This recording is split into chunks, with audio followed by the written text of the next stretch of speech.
It's just such a joy to be in the house of the Lord. We all could have been somewhere else this morning, couldn't we? But you chose to come here to raise up the praises for God. And I'm just happy to be here today. And I had this working on this homily, and there's something about me and music. These songs just come up. It's maybe because I can't sing them. I can't sing that well. But they come up. But this Beatles song came up as I was reading. And remember that one, All You Need Is Love, with that da-da-da-da-da, all you need is love? So I titled this homily that I have is that discipleship, all you need is love. Last week, we focused on the cost of eternal life. And this weekend is the 29th Sunday of Ordinary Time, and we continue to unfold the 10th chapter of Mark. This week, James and John, after being urged by their mother, went to Jesus with a request. Teacher, we want you to do for whatever we asked of you. I must say, with a statement like that, and you, all of you who have children, may have come to you and said, I want you to do what I asked you, Mama. I want you to do what I asked your daddy. That ever happened to anybody out there? But listen to how loaded that is. And Jesus said to them, and I would say too, I said about them too, that they were some bold brothers to go up to Jesus and say, I'm going to do what I tell you to do. Sometimes we do that too, don't we? However, Jesus answered them, what is it you wish for me to do for you? They answered, grant in your glory, we may sit one on the right and one on the left. It seems that James and John, by their behavior all through the gospel story, were eager for Jesus to mount a serious Jewish revolution. Like many revolutionaries of that day, they wanted a Messiah who would defeat the Romans, cleanse the land of paganism, and establish Israel as the top nation in the world. The trouble with that dream was always painted in pictures and contrasting, goodies and baddies, or in black and white tones. After the request of James and John, Jesus asked them if they were able to drink his cup in his baptism. Their reply was yes. However, Jesus stated, indeed they would drink his cup in his baptism, but the choice to sit at his right and left was his Father's choice, and for who was assigned to that. In Mark's gospel, the cross of Jesus was his throne, signified with a placard which announced that Jesus was the King of the Jews. Just think where James and John would be if their request was granted. So Jesus addressed the 12 with solemn words which points up for Mark the significance of the cross, and which points up for us the wider meaning of the cross for us today. It clears implications for what following Jesus was all about. Jesus taught them because it was not a minor misunderstanding. It was because they have embraced an entirely wrong vision of God's purpose. Instead of sharing Jesus' vision and becoming part of the solution, they became part of the problem. They were like firemen who became arsonists. Jesus stated that he came to serve, not to be served. In the book of Mark, and if we had to describe it with the other Gospels, it's like a home video. It doesn't have all that extra things that you would find in Luke and Mark. This was just downright gritty gospel. But it was divided in two parts. And the first 8 chapters introduce us to the first secret, that Jesus of Nazareth is in fact the Messiah. And the second 8 chapters introduce us to the second secret. The Messiah is not a traditional military warrior, but the servant king. And at every point, Mark has told the story to say to us, his readers, listeners, and to us today, do you get the point? We understand what Mark is saying to us and what Jesus is saying? If we do, are we prepared to follow Jesus? Are we ready to live lives of discipleship? Are we ready to be his agents of peace? Are we ready to be his agents of love? And are we ready to be his agents in introducing the victory which he won on the cross, to spread the truth and the love of God throughout the world? That's a lot of questions to ponder. But they are questions that we need to answer individually. The church, and I'm talking about the big church, universal church, from time to time has between the two options which Jesus refused in Gethsemane. The first option, that Jesus could have summoned his army of angels to rescue him and then be king. Or the second option, Jesus would gather his followers and move far away from the cities and form his religion with that group. Jesus would live a quiet life and avoid his death on the cross. There have been times that the universal church has been a crusader church, turning the sword of the gospel into the gospel of the sword, to spread the kingdom of love by weapons of violence, destruction, murder, and hatred. God forgives us that we have turned the cross, the great symbol of suffering love, into a symbol which some in the world still have reason to fear. There has been times when the church has withdrawn, has retreated into the private sphere, has thought of its religious as purely a matter between God and church, with nothing to say to the rest of the world. This may have been sometimes necessary measure for the first option, but it's not the way of the servant king. In addition, Pope Francis is spreading the message, and that is message of love for all. His theme when he visited the U.S., and still is, love is our mission. He challenges all of us to live the way of the cross of the servant king. However, what does Mark have to say about this new kingdom?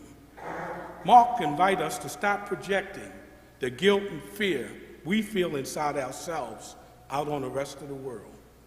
And he invites us to pick up our crosses and follow Jesus. He paints a tragic comic picture of the disciples blundering about, getting it all wrong, failing to see what Jesus was all about, and letting him down totally. And yet, he continued to show Jesus, teaching them, loving them, leading them, and dying for them. This church is where we start. If anyone hears this, feels that he or she has bungled about, got it all wrong, misunderstand Jesus, and let him down totally, then church, Mark has some good news for all of us. The good news includes an invitation to Jesus' table, where we can leave our burden behind at the foot of the cross and receive new life, Jesus' life, to be your new reason for living. But once we got that together, Mark does not leave us there. He was probably writing for a church that was going under persecution. His invitation to discipleship wasn't a mere matter of private piety, but it was a call to them and us today to stand up for the true God and the servant Messiah in the dangerous public arena of the real world.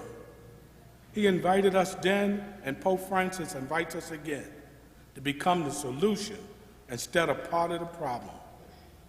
Mark invites us to stop being arsonists and to start being firemen and firewomen, putting out the fires of hatred, violence, indifference, and anything that is not godlike in our church, in our homes, in our communities, in the city, and in the world. Mark calls the church to abandon its imperialistic dream on one hand and its passive non-involvement on the other, and become for the world what Jesus was for the world. This also means that we as a church have to let go of what holds us back from being and doing what the servant king did. We are now today called to be the hands, the feet, the voice in our troubled world. That is what discipleship, following Jesus, really means. That's what's going on when Dr. Martin Luther King stood up to the powers and spoke the truth of God with others following. It was not a crystal staircase for any of them. There was suffering, sacrifice, and death as they walked in the shadow of the cross, standing there in front of the mob and telling them that violence is not the answer. This is what's going on when the church accepts the fact that it suffers in a recession like everyone else. And it seems that the urban churches throughout this country have been in a recession like everyone else, but for a much longer time. However, they still find creative ways to forward its mission and worship despite losing a large portion of its income. This is what happens when the church provides a place and a human presence where people in pain can come to weep and perhaps to pray. This is what's going on when the youth, young adults, and those prodigal sons and daughters return to the church of God, knowing that they are part of a new kingdom, an inclusive and loving kingdom. This is what happens when the urban churches and all the churches say no to what's going on in society all around. And if I start naming them, I'll be here until tomorrow. You know what they are. If there were ever a time for us to pick up our cross and shine the light of God on a darkened world, church, it's right now. For us to stand up for justice for all, and will not stand for the negative behavior which makes it seem like night all the time. We are to be intolerant to the almost daily shooting and deaths in our streets, where we totally disregard personal interactions and respect. We are called to walk in the light and be the light of the world. However, what would it take for the urban church, the universal church, and this church to embrace Mark's vision of following Jesus? I long to see Christians in this city, in this church, along with other churches, standing up to the government on issues of education, health care for all, gun control, feeding the hungry, and caring for the elderly. I long to see the churches standing up to the radical opposition parties, to the issues of abortion, living wage, racism, and all other isms. We are all God's children, and we all should be treated as God's children. But it must be done the right way, church. We live in a world of James and Johns, of projected guilt, fear, and anger, as we demonstrated in April in Baltimore on world television. There is no point in any church simply keeping all of that in circulation. We don't need any more James and John Christians who project their own insecurities out on the world and call it preaching the gospel. Church, we need, and this is one of those scary thoughts you get sometimes, Christians who would do for the world which Jesus was doing. The church must be able to stand in the breach between the warring fractions of light and truth, knowing that it may be rejected by both. However, the church must be prepared to act symbolically like Jesus, to show that there's a different way of living. The church must be prepared to be the agent of healing, even those like the HIV and AIDS victims, alcohol and drug addicted people, the mentally ill, the poor, the homeless, and unemployed, who at times are seen to be the modern-day lepers.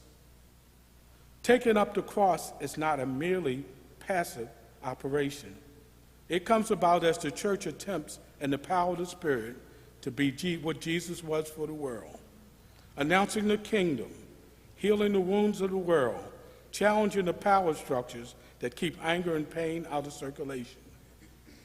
Jesus' death on the cross, where he absorbed all the evil and the sin so that it would not be recycled, we are called to do the same. But I thought about it, and I did have, and still sometimes do, some anger inside of me. Oh yeah, I do.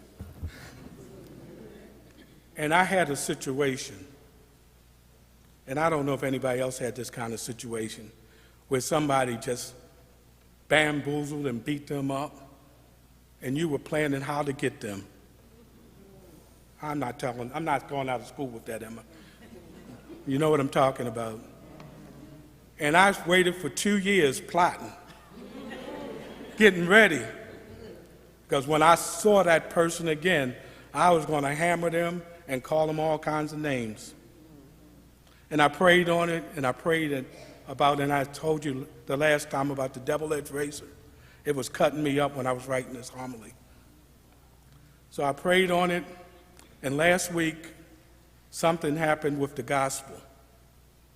When Jesus was talking with the rich man and told him, you have to give up everything and sell it and come follow me. And then Jesus looked at him, and then the second line to that, he looked at him with love. He didn't beat the guy up. He didn't punish him. He just loved him. And so when I finally met that person, I met him with love. And we fell into each other's arms like, I can let that go. And this is what it talks about love, church. It speaks to us that if we do things in love, because love is the answer. And love is going to get us through a lot of things. If we hang on and keep holding that anger inside and recycling it, if I come to you angry, you're going to get angry. But if I come to you with love, the only way you can respond back to me is with love.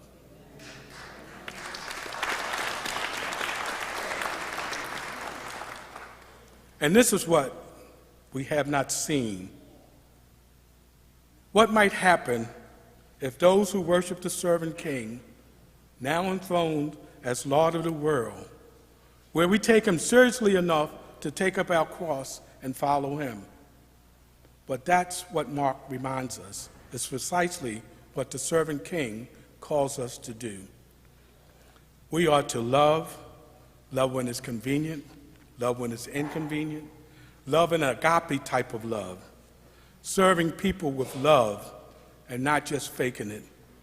We have to let ourselves be that conduit of peace to people. That's what God is calling us to do. We cannot change with all the hatred in this city if we go back at it with hatred. We have to change the city because we have to change ourselves. And so all we need, church, is love. If I love you, then I can't harm you. You pray for me, I pray for you. I love you, and I need you all to survive. So all we need is love. Da, da, da, da, da. All we need is love.